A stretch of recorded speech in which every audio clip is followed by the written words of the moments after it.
In the beginning of the program, you also take a 2D animation class. In 2D animation, we have a broad historical overview of the animation process and the development of animation, from early film types of experiments through stop motion techniques, and then up through computer-aided animation like you might see on television. Now, what's nice about that is it gives you an understanding of kind of the historical development, the key people who have made major influences into animation, have been pioneers.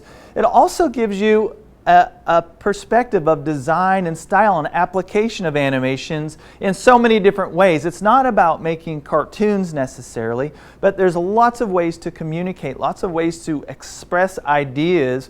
That's not just a Saturday morning cartoon like we used to have when I was growing up. But there's a lot of ways to use 2D animation for, obviously, for filmmaking, but for web, where you can make web banners and web ads and those kind of things used all the time. You can use 2D animation techniques for visual effects in film.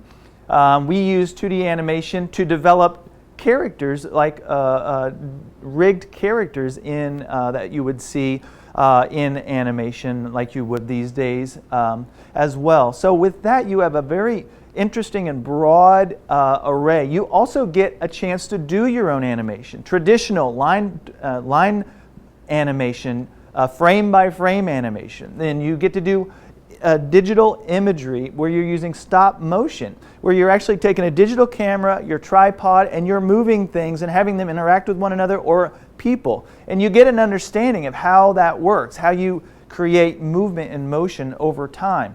You have the ability to create motion titles or motion graphics using a software package called After Effects. And so you move into that, and then the computer is then there to help you and to keep things a little bit more organized and a little bit more fluid as you begin to animate. So 2D animation really opens up how you actually animate, breaking things down, and then introducing you to a wide variety of people, techniques, and applications of the 2D animation skill.